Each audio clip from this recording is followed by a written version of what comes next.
Hi everyone, Lizzy Rose here. Today is day 23 of my 100-day juice feast. And today I have my good friend Gabriel Llhewellyn-Ari here with me, joining in on the video. And I was thinking a lot today actually about authenticity and what that means to me. And I thought that would be a really fun little topic for us to talk about today. And I was just thinking about how much authenticity for me relates a lot to honesty and actually being honest with myself first. And I find that the more and more that I do that, the more I get connected to what my desires are truly in the moment. And sometimes when I go deep with that, they're not exactly what I thought they would be at first.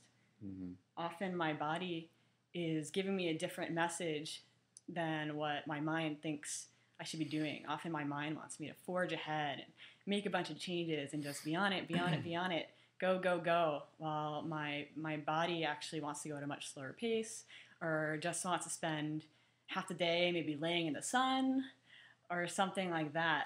I find often though if I just indulge my body and whatever it wants to do,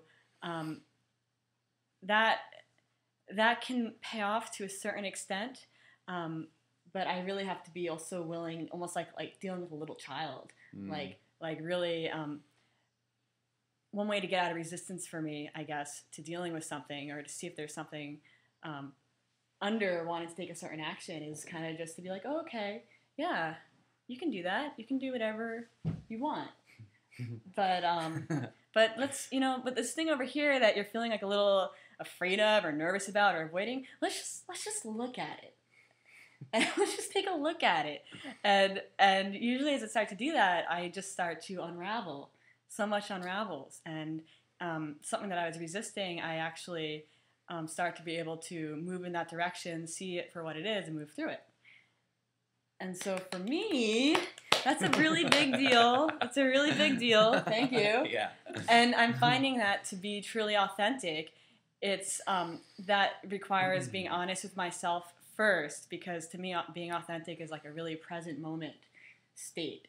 It's not always about talking about like every little thing I did during the day or every way that I didn't show up or something. It's more, well, really, what in the moment feels really good to me to be doing or to be saying?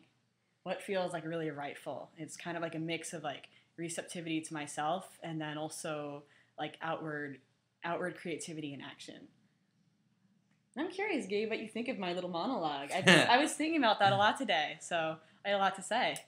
No, thank you for sharing, Lizzy.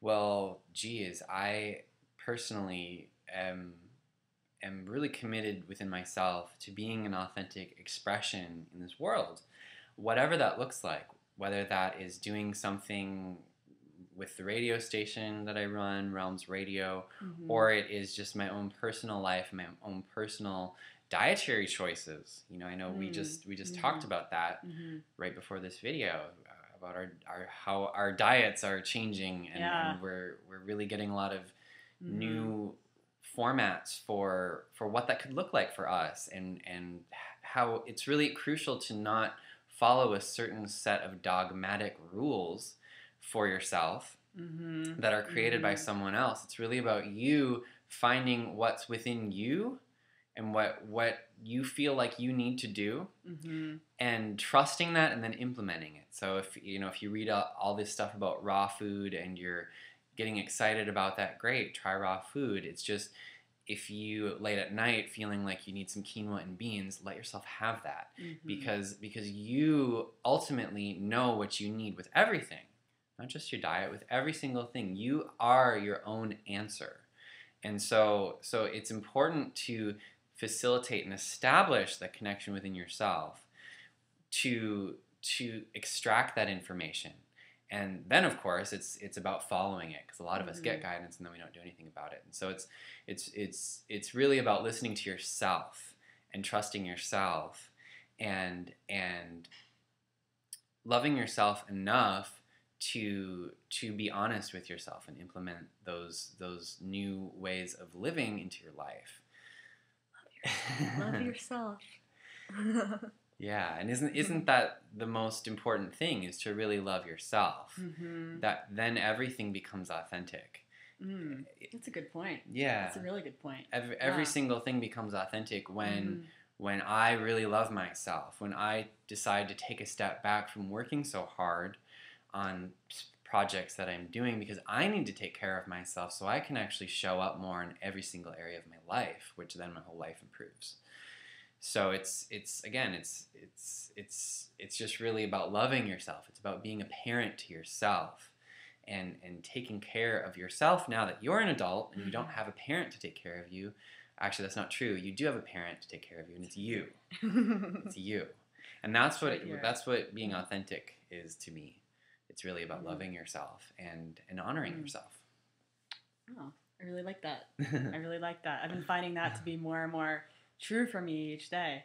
And that's kind of what each experience I have seems to lead back to that message very much. So I like how you put that.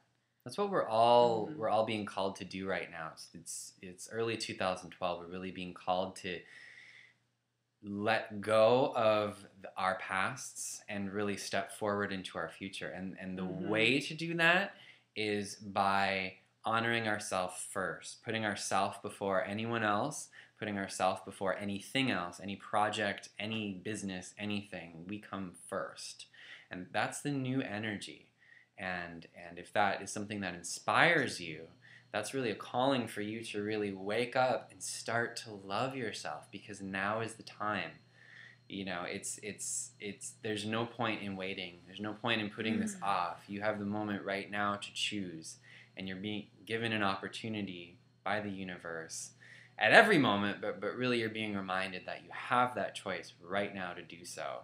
And it's just that simple. It's really about making a decision, saying yes to yourself, and beginning to love who you are, and putting yourself first. Definitely. Yeah, I've been really learning about how to take it easy with myself a lot of the time, especially when it comes to diet and food. But yes, also when it comes to relationships, or it comes to what I do creatively, or it comes to exercise, or whatever. It seems like I keep getting that same message, to love myself first, and that's what allows the authenticity to come through, and to be able to serve others more deeply comes by serving myself first. Exactly. Yeah. It's like, you know, if your cup is so full and it's overflowing, you're naturally going to give, versus if you only have so much in your cup and there's a part of you that feels scared to give because you only have so much, that's a completely different energy. And so by loving and honoring ourselves is how we fill our cup, so then we can be overflowing. We naturally give to every single person and thing we're around, and it doesn't take away from us, because we already have so much within ourselves, within yourself, within myself, that we don't, not only do we freely give, but we don't need to be codependent with anyone else in order to get something from them, because we are whole and complete within ourselves, and we have reestablished our connection to source and to the universe, and we don't need to get lost in the games of codependent relationships in order to remember that. Yeah, I'm finding on this juice feast that as I give my body physically so much more and more of what it needs, that's actually enabling me to be more both healthfully independent and healthfully codependent, or interdependent. I'm getting what I need, and so I can assess exactly how I want to give, and when I want to give, and how much to give. I have a much better, I'm coming into a much better understanding of my balance with all of that. So I'm going to say that was a video. Beautiful. Yeah, beautiful. Have a beautiful day, everyone. Thank you. Thank you. Blessings. Blessings.